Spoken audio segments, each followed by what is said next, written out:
Welcome everyone to SEO Office Hours. My name is Michael Chidzey. I'm an SEO here at Good Signals, and part of what we do, along with special guests, are these Office Hours sessions where people can jump in and ask their questions around their website and web search. By the way, nobody here is in the hot seat and we might not know all the answers, but multiple heads thinking about a problem should help. We've had a bunch of questions submitted already, as you can see, but if there's anybody here live on the call who would like to ask any questions, feel free to flag yourself in the chat functionality, which will be monitored. Also, there's usually a bunch of other SEOs here on the call live, and I think one of the best things about Office Hours isn't just the four of us sharing our thoughts, but everybody else as well. So feel free to share in the chat, and that will be summarized and monitored and so on as we go. Like every week, with me today is Juliana Turnbull, also known as SEO Joe Blogs. Good morning. Hello, and welcome everyone to our 52nd SEO office hour. So officially one per week of the year now. Thanks, Preeti, for your support. Thank you everyone for joining us on SEO office hours. Thank you, Sandy, Dorlin, Preeti, Simon, Monsi, Miana, Afsal, Nishant, Fire, Albert. We also have some AI note takers, Emily's, Christina's, and Benjamin's, Oluwato Biloba, Ms. Larney, Deborah. We also have Neil joining us. We also have Zairu Hoki joining us, Boran, Francisca, Jordan, Jiraj, Ikra. A lot of people today. We've got 32 participants, so 28 guests. As Mike said, my name is Juliana Turnbull. I'm here in Barcelona, Spain, where I run a digital consultancy business called Turn Global. We help clients who want to expand their audience into different markets go global. So we work with startups. We also work with multinationals in the fintech, finance, and SaaS industry. And I also run events. One is called Search London and one is Search Barcelona. And we just had a dinner this past Tuesday. So I'm really pleased to have on today's 52nd episode two entrepreneurs. We have Daniel and Amanda. Welcome both to SEO Office Hours. Thank you. Excited to be here. Thank you. Also look forward to answering questions. So yeah, Daniel and Amanda are here to answer your SEO questions that you have submitted. But of course, if you do have any questions, please do write them in the chat as well. Daniel has an impressive background. He has over 2 decades of SEO expertise. He's an enterprise-level SEO consultant and a director at Assertive. He specializes in innovative, nonlinear SEO auditing, consultancy, and end-to-end delivery. He has worked with a wide variety of clients like BNP Paribas, Virgin, Sky, Sage. Outside of his day job, because he's not busy enough, he also works on a comprehensive SEO webinar course that's available on SEO audits. He also is actively involved in working on a brand new SEO SaaS platform called SEO Stack. So you can ping him to find out more information. He's also got a massive LinkedIn following because he also shares quite a lot of tips. He talks about his challenges, about also any misguided SEO practices. So I'm going to share with you his LinkedIn profile and you can connect with him there. I'll just do that now because you've got an impressive number of followers, Daniel. Thank you. I decided to really knuckle down and focus on LinkedIn as a strategy, primarily because growing up over the years, running an agency in the early days, I didn't make a lot of money. So I used to rub shoulders with people that did make a lot of money. And one of the things that they had in common was always, it's not just what you know, it's who you know. So I made it like a proactive thing to go out and start networking and to just connect with more people and get my message further when it comes to things like SEO. Well, impressive, 87,000 followers. So follow Daniel. And thank you very much, Amanda, for joining us. Amanda is also an entrepreneur. She's the founder, owner, and director of the company called Cedarwood Digital. They are an award-winning digital marketing agency based in Manchester. And this past Wednesday, they won 6 awards at the UK Search Awards. She was also an active speaker, and she'll be speaking at the SEO Mastery Summit in Saigon in March, as well as the Digital Marketing Europe in Lithuania in March. She has over a decade of experience, and she's worked with businesses from SMEs, small business companies, to major multinationals. She helps them to develop SEO effective SEO and digital PR strategies aligned with their business goals. She also contributes to industry articles and shares her expertise at other events as well. She's been at Brighton SEO, she's been at Missing Link Live, Sheffield Digital, as well as Digital DNA. She focuses on websites within the financial sector, financial services, and insurance, and you can connect with Amanda here. So, Amanda, that's also very impressive. 6 awards on Wednesday night. Yeah, it was an amazing night. We were really lucky to take home particularly a couple of the agency awards. So yeah, super excited. Always a great night. It's really nice industry night as well, I think, awards nights, because it's just great to catch up with peers and that as well. So yeah, I had a really great time, and yeah, looking forward to what 2025 is going to bring. Yeah, well, many congratulations. That's impressive. 6 different awards on Wednesday night. So thank you everyone for joining us today. As I said, if you have any extra questions outside of ones that you have submitted, please message in the chat and Amanda and Danielle will answer them. But over to you now, Mike, because we've got loads of questions to get through.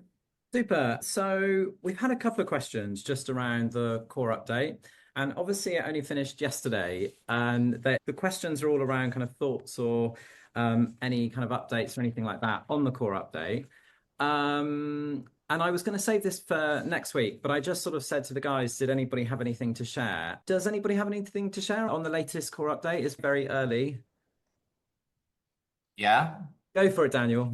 Like, not leaving me hanging there. Yeah, so actually, the last few updates have not been normal. The latest update has been actually fairly underwhelming. What I observed over the last couple of months are just some weird out of update trends. So, for example, we had the March core update earlier this year, where a lot of sites saw an out of update impact in May and June.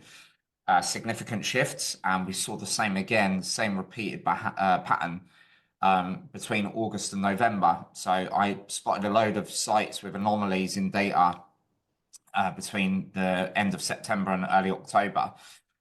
My thoughts with these updates, because they are core updates with HCU embedded in them, I feel that whilst they're maintaining their rollout periods, I actually think that the rollout periods go beyond what is advertised, because I'm seeing things that are different now to core updates in the past. So prior to March, when HCU was independent, general core updates tended to hit fairly close to within the update rollout period. But that seems to have changed since March, and that might explain why the latest update has taken a lot longer to roll out. I think obviously with a lot more AI and machine learning aspects to the core updates, the rollout period is actually a lot longer. And I think there's definitely been more consistent volatility in search, because anyone using SEMrush Sense have seen that it's just been perpetually stuck at 8, 9 for a long time. The latest update seems to have calmed down slightly. The biggest things that I've seen post-November are slight intent shifts in SERPs, but it's not been a significant update.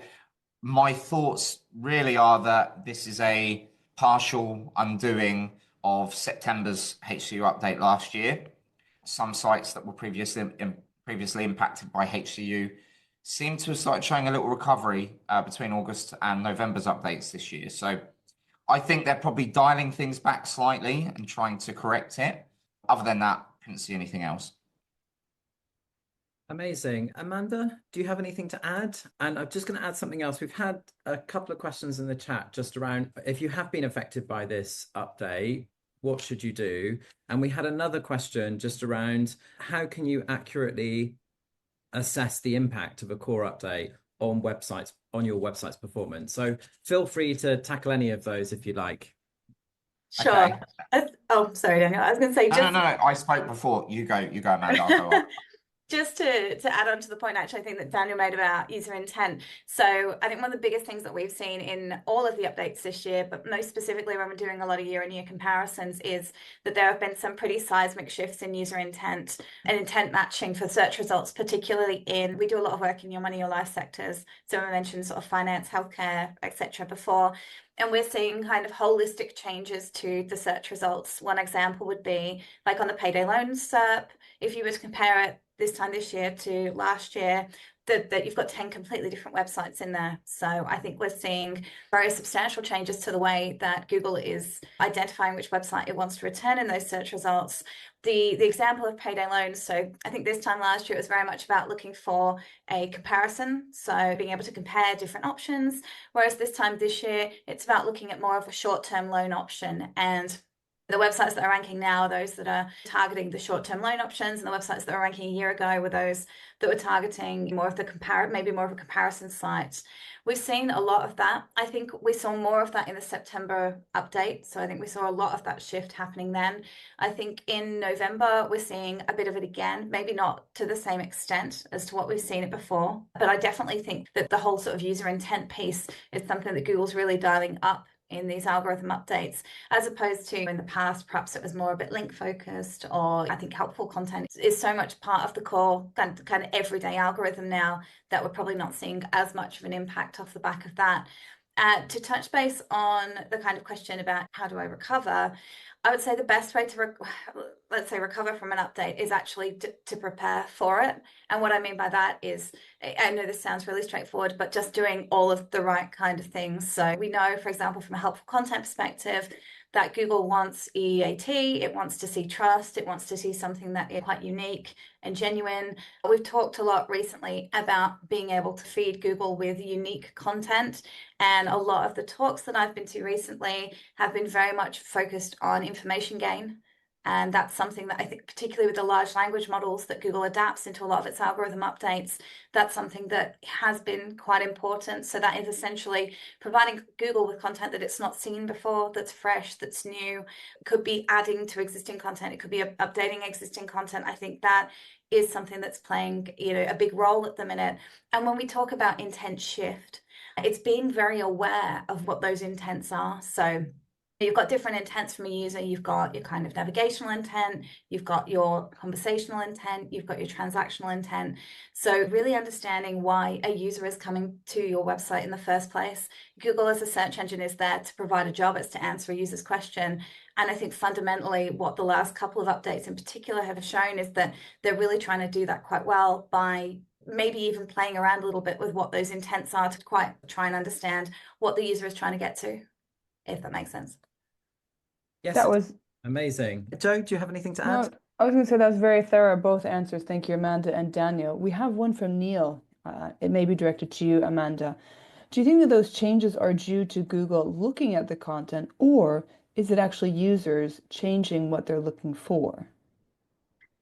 I think it's probably a mixture of both. One thing that I've found quite interesting recently was I went to a talk recently about the impact of click-through rate on Google search. And there's obviously a lot of discussion around the impact that click-through rate can have on search results. And I think that is playing into this, trying to understand what that user intent is. So Google's using that almost as a metric to understand how engaged is a user with this particular, let's say, set of results, and then maybe another set of results. And I don't know if it's almost a test to see which set of results it is that it feels the user is more engaged with off the back of that. So I think from that perspective, it's very much about the kind of content that you're creating needs to be for your user. And sometimes that will match the intent and sometimes it won't. And if it doesn't, then you probably need to understand whether your product or service is right for that particular search result, or if there's like an adaptation you need to make in there. Great. Daniel, in terms of how can we accurately assess the impact of core updates on our website performance, I think you were going to say something on that before. Yeah, so one of the things that I try and teach is a process called query counting. It's probably one of the most effective ways to really understand what's going on. So to give a concept, traditionally, what I find a lot of people tend to do, especially non-SEOs who are trying to really understand, if they see their traffic drop overnight, they might panic, as well as maybe less experienced SEOs who might track a handful of keywords in rank. So generally, the first thing that people look at are clicks, impressions, and rankings.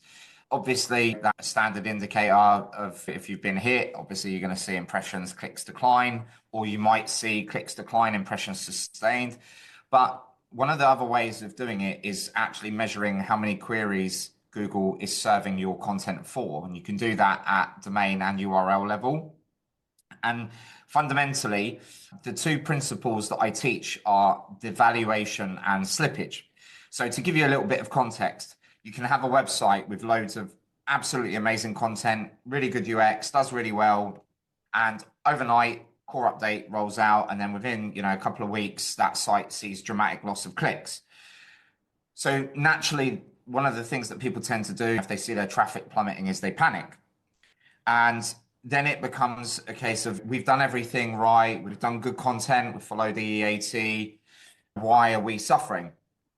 But if you look at rank, for example, it's actually a really bad way of tracking impact. And the reason for that is that you can have a page on your site that is served for hundreds of queries.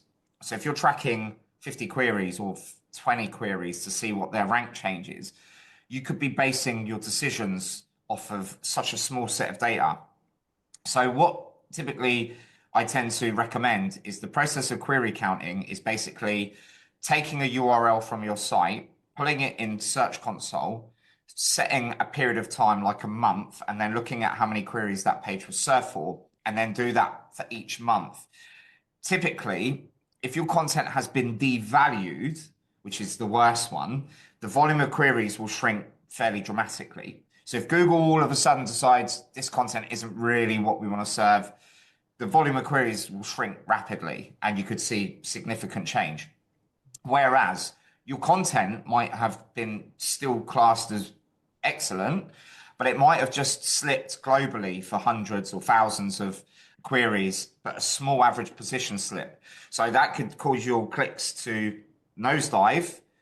And then you might get the pretense that there's something wrong with your content, there's something wrong with your site or your links. And then you go and start making changes that actually are detrimental.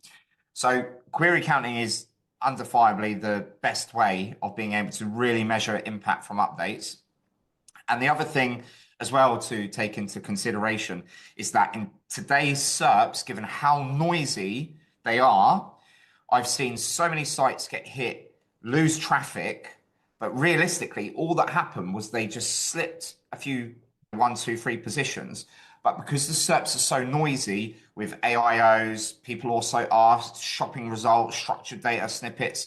Because of that, now average position slips, even small, can have a significant impact on traffic. And obviously, we know that sometimes across updates, if there is an intent shift, Google might introduce new SERP features that exacerbate that problem. So generally, that would be the number one thing that I would recommend, and that's the process of query counting.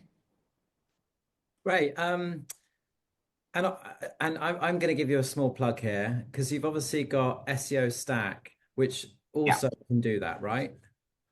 Yeah. So to give a little bit of context, SEO Stack is a product of all of the things that I've struggled with over the years from an SEO perspective in terms of getting the data, not having to export Search Console data into Looker Studio, and then having inconsistency, slowness, clunkiness. And then the processes of things like query counting are things that I've done for a long time, and they've been such a solid way of being able to really understand what is moving the needle. So I used to do the process manually. I used to export Search Console data in Search Analytics for Sheets. I used to export URL at the time and then write scripts to count all the queries, but it was just slow and clunky. So one day, a light bulb lit my head and I was like, I've got to make an app out of this.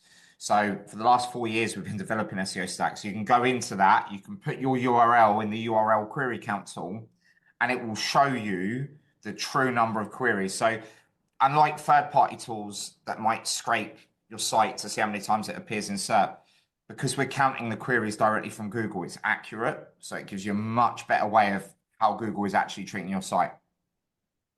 Great.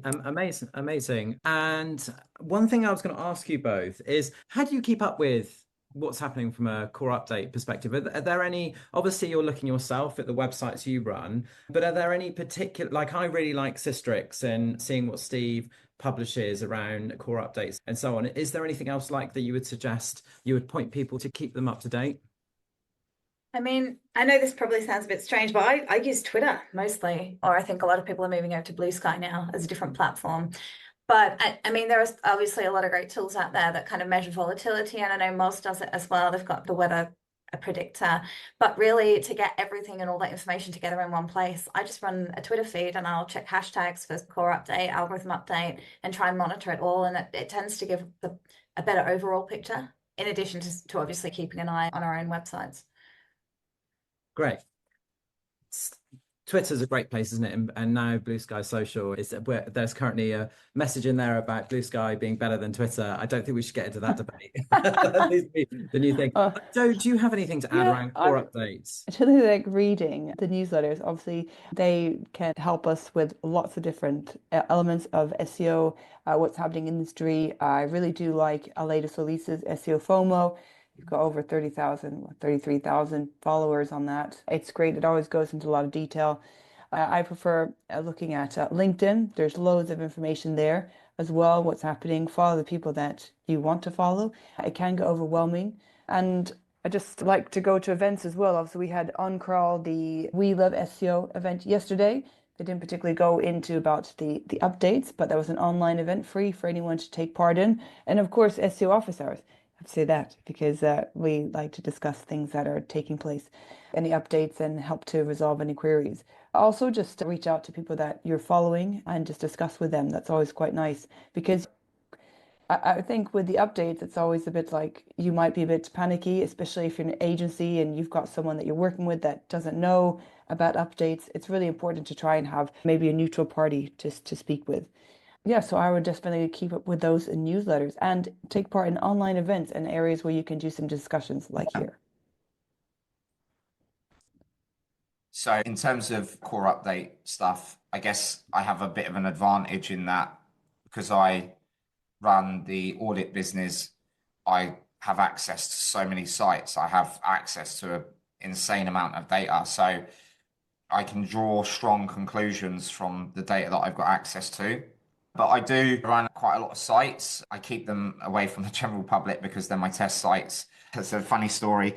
I ran a fake food wholesale site and I used to share the experiments that I was doing. And then, unfortunately, because I did that, people took it upon themselves to attack it, or basically they would do things that would ruin my experiments. So I stopped sharing them. But my experiment sites are really good for me because I can do whatever I want to them. And it allows me to really get under the skin of what I can see. So I can make changes to them that I could never make to client sites in order to try and establish a bit what's going on. But again, the other thing as well is that whilst obviously I don't advocate black hat SEO, some of the best communities in the world to learn from are black hats. And the reason for that is that because in these industries, the people have a lot to lose. Like a lot of people in the black hat community make a serious amount of money from SEO. So these guys are no fluff. They will openly talk about really in-depth topics that you tend not to see so much of in the white hat community. So whilst I don't advocate people go and follow these practices, you can learn a lot. I've spent years trawling Black Hat World and other forums looking at the kind of experiments that people ran. And you still find in a lot of UGC content forums, people share their findings and things like that. So that can also be a good place to learn. I have my own opinion on Twitter and the stuff that's shared on there. It seems more like a place to go for a cat fight. But yeah, so like social, LinkedIn has some great communities that people share their findings. And even sometimes on YouTube, you can find some good stuff on there. So lots of places, but me personally use my own sets to see what's happening during core updates. But one last one is we do actually use advanced web ranking as well, which has some really good insights data. Yeah, I was just going to say I use advanced web ranking, and one of my projects is a fake project where I just track tons and tons of competitive terms, and I do it from London, LA, Sydney, and New York. And just every sort of few weeks, particularly when there are things like core updates happening, I just go through and actually look at the changes in rankings and also the search results themselves, and then go into some of those sites and just try and learn from that. It's quite a manual process, but I find that's just quite an interesting way of learning, particularly around things like Black Friday or Valentine's or Christmas, and just to see for those really popular terms, what's happened in the search results. And I mentioned Systrix before. Often what I do is I have a bit of a game with myself that I try and hopefully I've seen some of the things that Steve picks out in his blog posts. His is far more thorough, but I always feel like I'm on track when we're kind of matching. Joe, you're laughing. Is that really geeky or something? No, it's good. It's good to try this. I think it's great. And so summary is really if you can use your own data or do tests, even better. And of course, there are updates in newsletters like SEO FOMA and studies like Systrix. I just wanted to say as well, there's been a lot of chat in here. So I wanted to respond to that, as well as we've got another question around content, which ties back into how can you, one of the points that Dana was making about Google Search Console. So going back to the question, which was, how can we accurately assess the impact of core updates? Or no, you said, how can you keep up to date with all the news happening? So I was saying it's useful to read outside of SEO so that we don't niche down too much about that. Simon reads a lot around outside of SEO, like marketing development. It all has its impacts as well on what you're doing. We have another question. Should I ask this one, Simon, about Dan and the email filter? Okay, Dan, just a question on what you said before, and then I will ask the other question that was asked in the chat. Dan, do you have an email filter for GSC emails? Yeah, I get a few emails from GSC, a few. Okay, but you must have a filter because otherwise it's like millions you must get, right? Yeah, I actually feel really bad. Google Search Liaison posted that they'd improved their emails, like the format of their emails. And I made a bit of a snarky comment on it that people really care? Obviously, not to portray that people don't look at them. I guess when you get thousands of them a month, you just don't look at them anymore. But I guess I made the comment more because I know so many people in the SEO industry that use Search Console that have just literally complained for years that there are just so many things missing. So whilst Google are like improving the format of an email or making their filters look different, they're just not doing some of the infrastructure things that I think people would want. In terms of filtering, yeah, I think the last time I emptied the box because I set up rules, there was something like 25,000 emails from Google, and they Quite a just few come then. through. Yeah. Okay, well, thank you for that. I had another question, and Amanda and Daniel both can answer that one too. This is what is the best way to audit existing content to improve performance without a complete rewrite? I'm just going to say I like to use Google Search Console to see which pages are ranking for which terms. But I'll pass over to you, Amanda, if there's anything else you want to add. Yeah, I would definitely use Google Search Console. We actually use Ahrefs quite a lot to do our content auditing. That's having a look at what keywords are ranking, how much volume they're driving, identifying where the opportunities are through things like the top pages audit. That's one way that we do it. I think there's a number of tools that do a similar thing. So I think, again, it's just a case of picking and choosing which one that you like. We found ourselves with the kind of content auditing doing a lot of what we call a content prune recently. So that's a lot of just clearing out content that we feel doesn't add value anymore. And I think that's something that we've found the most benefit from through the whole auditing process. So you're saying, how do I go through an audit and what's the approach without, I guess, redoing it all or starting again? I think where we've seen the most benefit in content auditing in the last year in particular is actually in removing content that is no longer needed on websites, whether that's outdated blog posts, whether it's guides that don't really add a huge amount of value, whether it's content that in the past has just been written for SEO's sake and it's kind of not really giving anything to the user. By clearing out a lot of that content, that's why we've seen the biggest gains, just by removing what would be thin or not valuable content anymore. So if you want to go about auditing without doing a lot of fresh work, then I would say the first step would be to use tools like Ahrefs, Search Console, to understand what if your content actually isn't relevant to the user anymore and just clearing it out. Okay, so basically a call then, and you've seen a big increase. Yeah, we do. I love the word prune because I feel like when you're gardening and you just give something like a bit of a trim, like you just neaten up the bush a little bit. That's the way I would put it across. Is that That's a bit softer, yes. Yeah. That just is better. kind of tidying things up a bit. And that's why we've seen best reward for lowest output, because the output is quality, but we're working a lot with what we have. And then obviously you can make updates to content that are low hanging fruit. So maybe keywords are just outside the top 10 or keywords that can be slightly retargeted. But I would say from an auditing perspective, again, if you don't want to make wholesale change, I would start by just clearing out the content that isn't valuable anymore. Okay, great. So clearing the content. Daniel, do you have anything else to add on to that before we go back to the other question? I certainly do, but I have to be careful because I could keep you guys here. Anyone that's watched my webinars know that they go 5-6 hours. So I'll try and keep this really condensed. So first of all, I have a couple of points to add here. One of the things that I've tried to do or tried to share in the community in terms of training is that businesses should never really get to the point where they have a website, they get hit, then they start having to relook at all of their content. What businesses should implement is a content management policy, which is basically a perpetual set of tasks that don't allow content to sit or stagnate or to decay. It basically means that the business should focus on generating content and sustaining that content. So what you tend to see on LinkedIn and other social platforms a lot of nowadays is content abuse, where people produce content at scale for short-term traffic gains. But then you have some sites where it's a business, so they're not SEO. So they'll produce articles and they'll write all different things over the years, and they just accumulate that content. So you end up with a domain that has loads of dead content on it that doesn't add any value. And as Amanda said, you can go through that pruning phase. But I think some of the key things that businesses and SEOs and anyone in the industry really can start doing is running click gaps. So one of the things that I typically tend to do is I'll run a last 3-month year-on-year click gap. Then what I'll do is I'll just filter out everything that has a negative click and impression trajectory.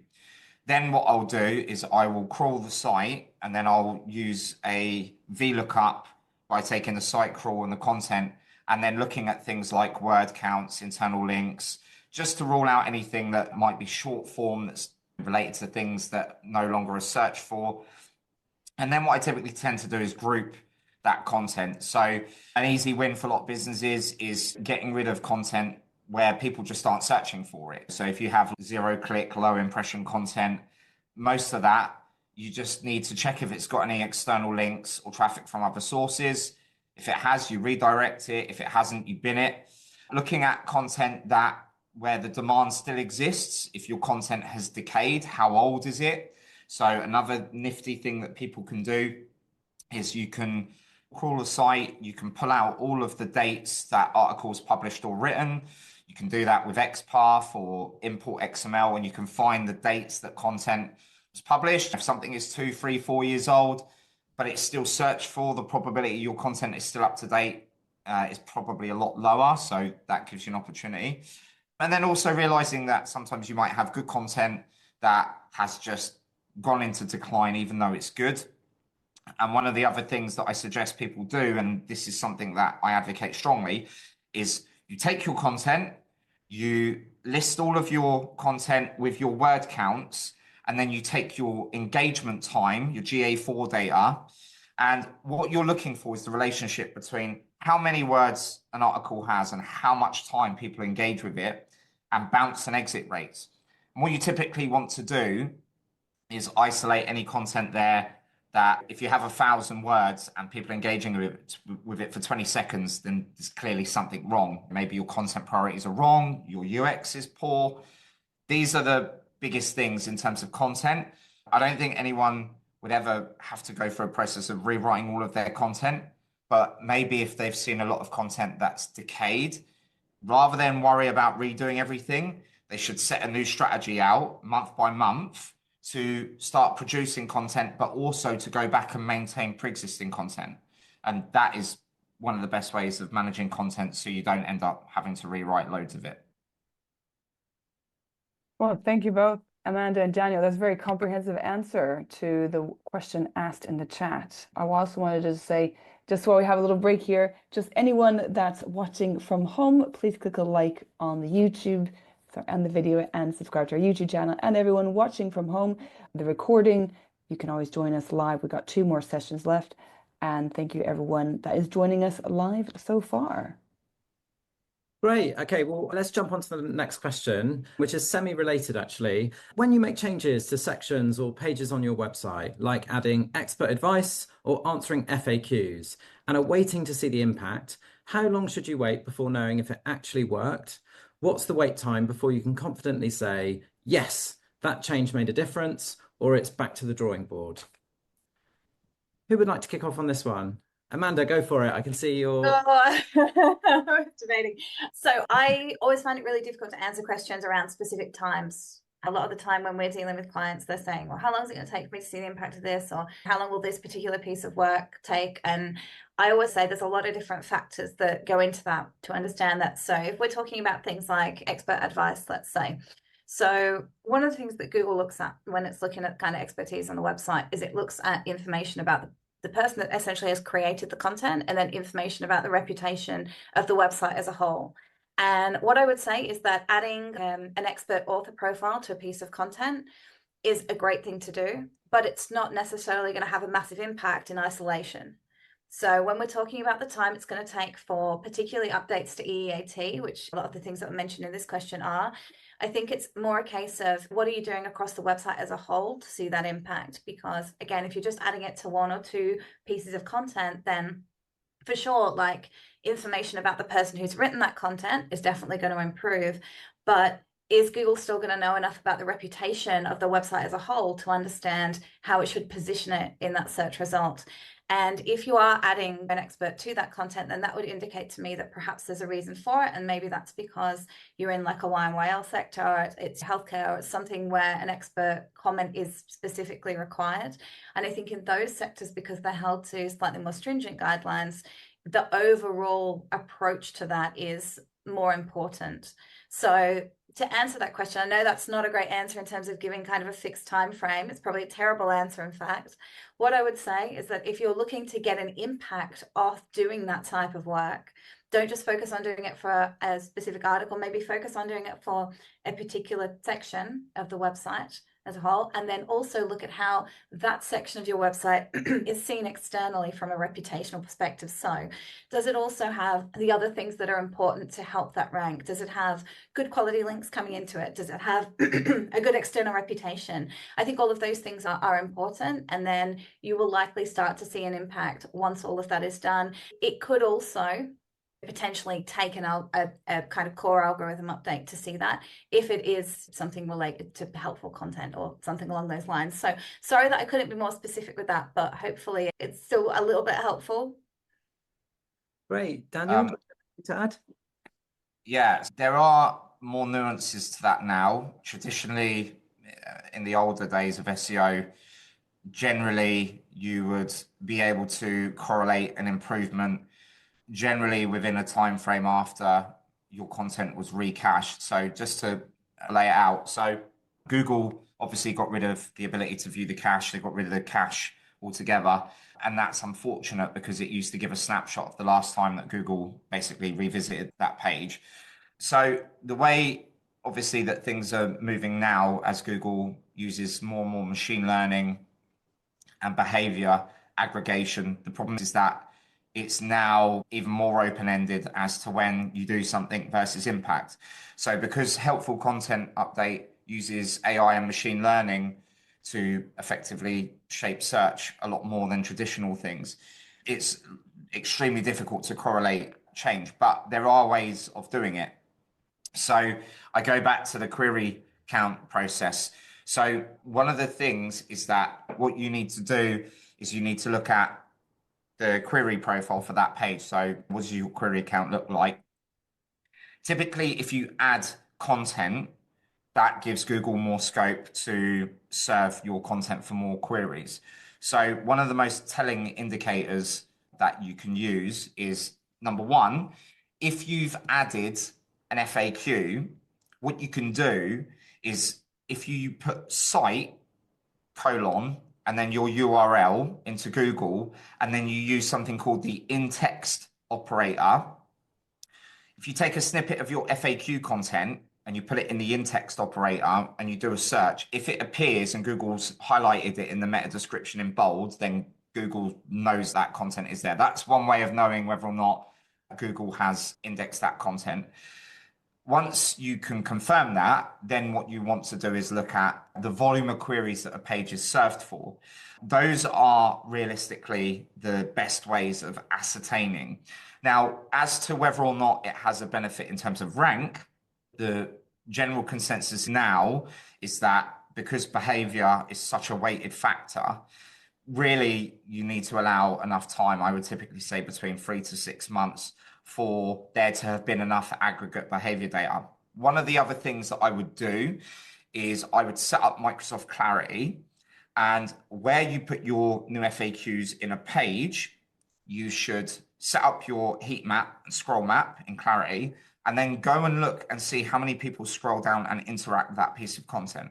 So those three things in parallel are going to give you a better indication as to the value of adding those FAQs and to whether Google has picked them up. And also, lastly, if you have FAQs added into a page, you'll be wanting to use the structured data for those FAQs, and then potentially using something like Ahrefs to see uptake and rich results, or you can use search appearance in Google Search Console to see if those FAQs are triggering anything under search appearance. Hopefully that helps. Yeah, that was very thorough. Sorry, I was just going to say, Mike, that we also just have a comment from Simon that I'll just share with everyone. So he said it was worth digging into Google Search Console and see when your page was last crawled, and then see if your pages are good.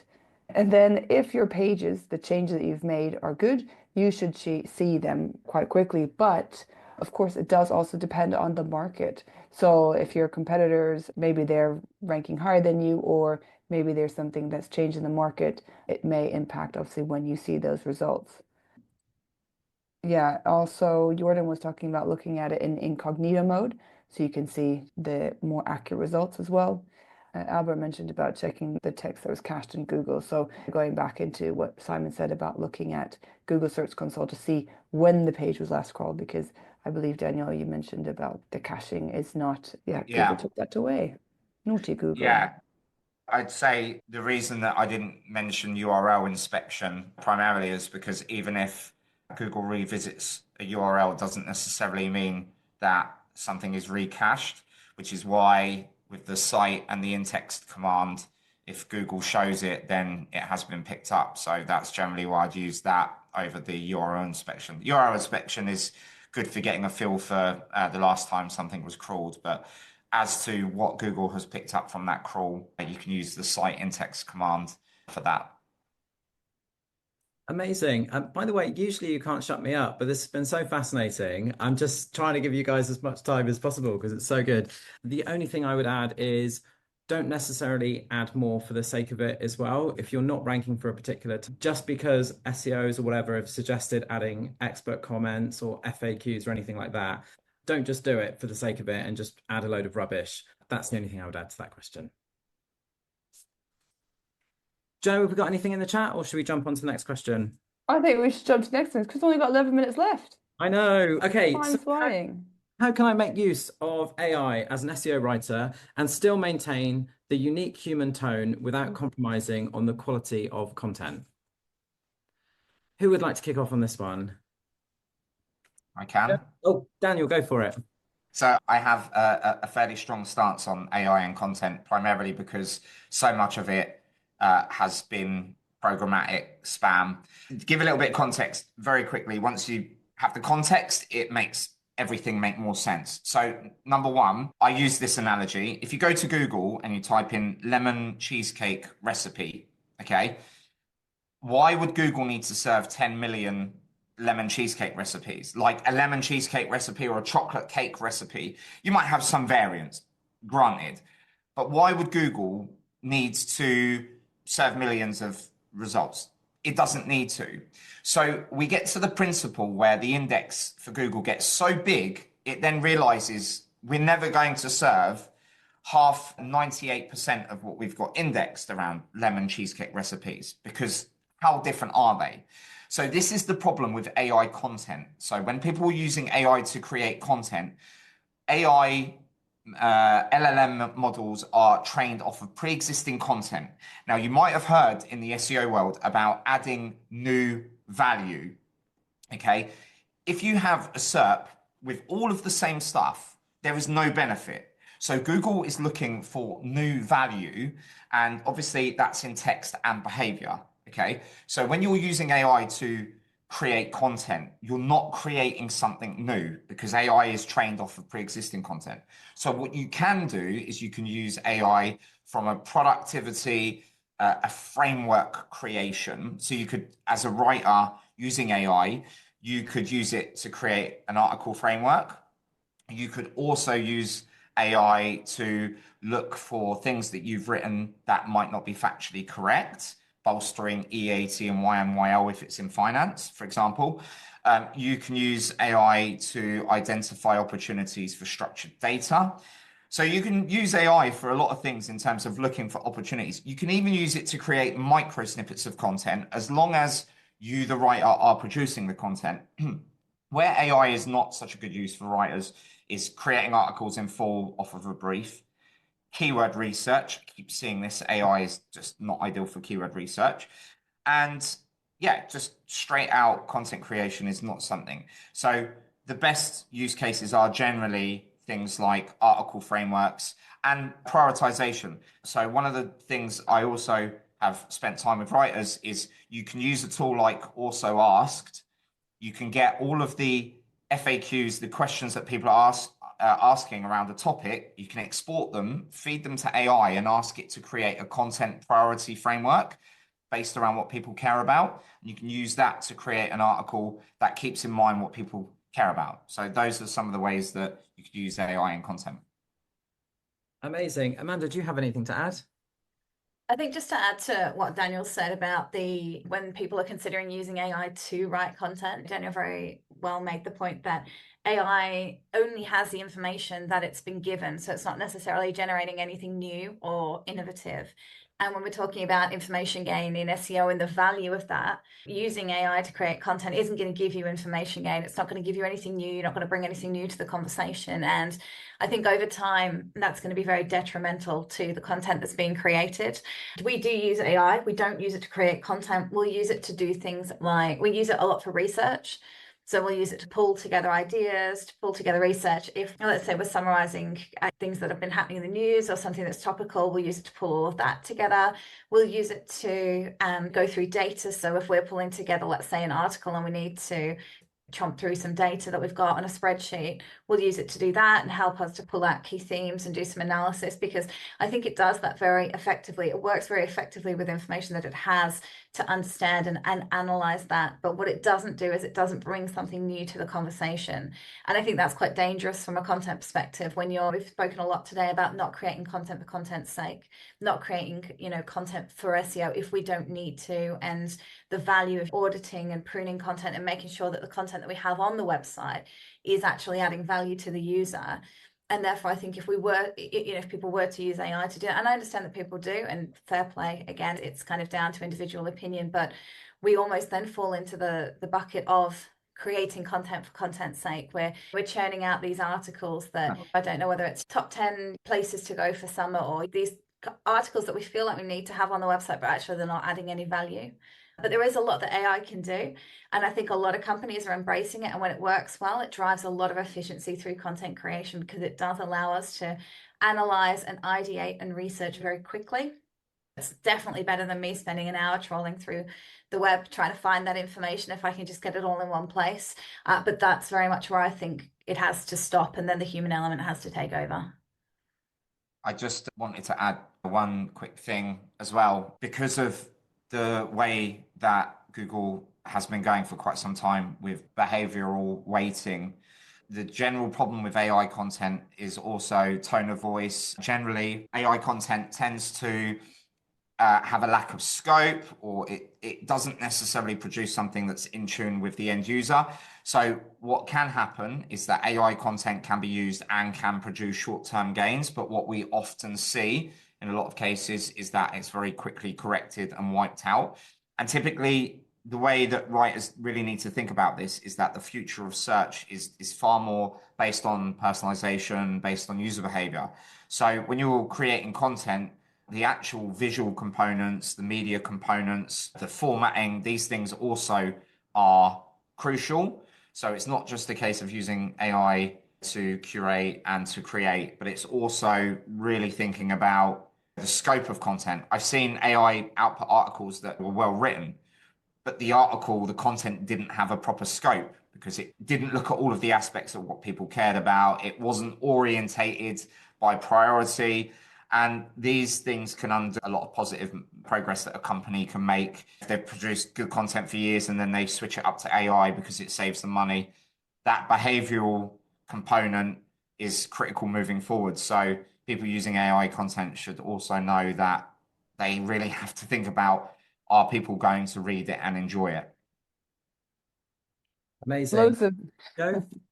loads of information here. I just want to say, does anyone remember Article Spinner? This is like years ago. So people would do that and just for the sake of writing content, and we moved away from that. So I just say for AI to not fall back into that. I like to use AI for inspiration. Neil, you mentioned that as well.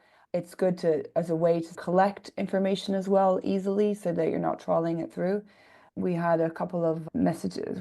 We had a couple of things here as well. Actually, nice little joke from Simon. Just ask the AI to sing lovely songs to you while you write the content yourself.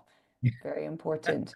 And Neil also said, also asked is also a good shout to use. Jordan's talking about using AI for mundane things and enjoy the creativity and the human element. So write with the humans. So yeah, we don't only have 2 minutes left, actually, Mike. Yeah, I know. Daniel, somebody else has joined us. Luna. And Jordan's asking, what's your dog called? This is Oakley. He's the SEO office dog who goes around hoovering up crumbs. Oh, Hi, so cute. Oakley. Okay, great. Last question. What are you most excited about in terms of SEO? We've only got like less than 2 minutes. Amanda, what are you most excited about when it comes to SEO?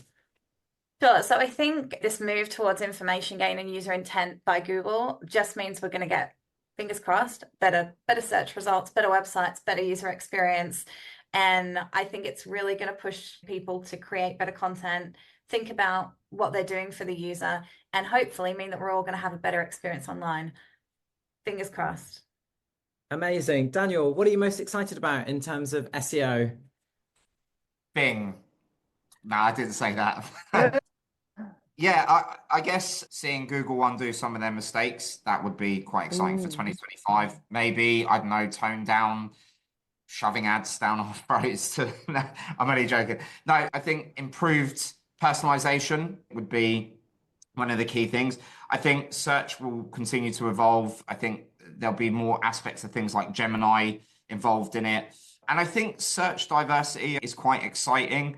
Seeing traffic cover from not just Google, but also from Search GPT, Claude, and other platforms. I think that's exciting for 2025. I'm already seeing in the communities that people are getting inquiries and leads from it. So I think that's a great opportunity.